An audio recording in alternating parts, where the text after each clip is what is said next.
Entre les mains, une plainte faite au comité des usagers du C3S Alphonse Desjardins. Elle concerne la mort du petit Caleb, 22 mois. Il est l'une des deux victimes de la méningite dont on a parlé amplement la semaine dernière.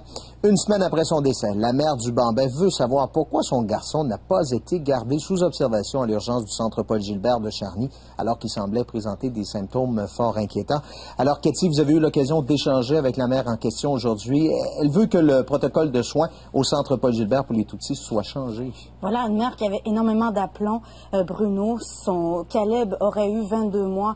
Aujourd'hui, elle a voulu conserver l'anonymat parce qu'elle est encore sous le choc, elle est en plein deuil. Alors, il y a une semaine, jour pour jour, Caleb faisait de la fièvre. Elle est allée le chercher à sa garderie à Lévis, Jardin d'Étoiles. Elle est allée ensuite au centre Paul-Gilbert. On lui a dit qu'il faisait 40 degrés de fièvre, il avait des convulsions. Le médecin a examiné l'enfant. Voici ce que la mère dit. Qu'est-ce qu'il vous disait, votre fils? Bobo, maman, puis il me montrait sa tête, mais il parlait pas encore, il avait 21 mois, il disait quelques mots. Suite à la radiographie, on a revu le médecin, il nous a dit que tout était beau, que probablement que notre fils luttait contre le virus. Et moi, d'emblée, j'ai dit, mais la méningite, moi, c'est ce qui me faisait le plus peur, là. J'avais peur que mon fils, un jour, tous les parents pensent à ça à un moment donné dans leur vie, là. Moi, c'était la méningite. J'ai dit, écoutez, j'ai peur que ce soit la méningite. Et il m'a répondu, non, madame, soyez pas inquiète.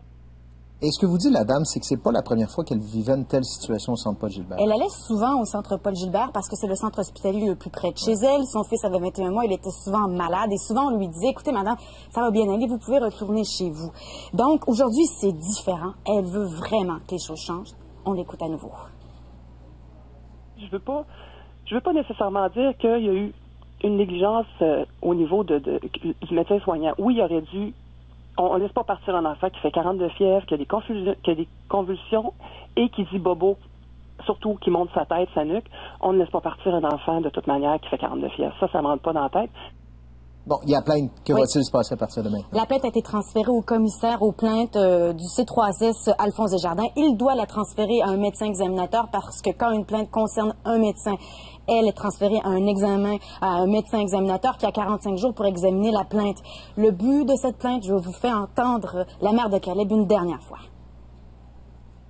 Ce qu'on cherche à comprendre, c'est comment se fait-il que à cet endroit-là, à cet hôpital-là, ce centre hospitalier-là, il laisse partir des enfants dans des états comme ça. Moi, c'est ça que je veux essayer de comprendre. Et si moi, mon témoignage peut faire bouger des choses, si ça peut éviter que ça arrive à d'autres parents, bien moi, ma mission, elle va être remplie. Puis mon fils, il sera pas mort pour rien, là.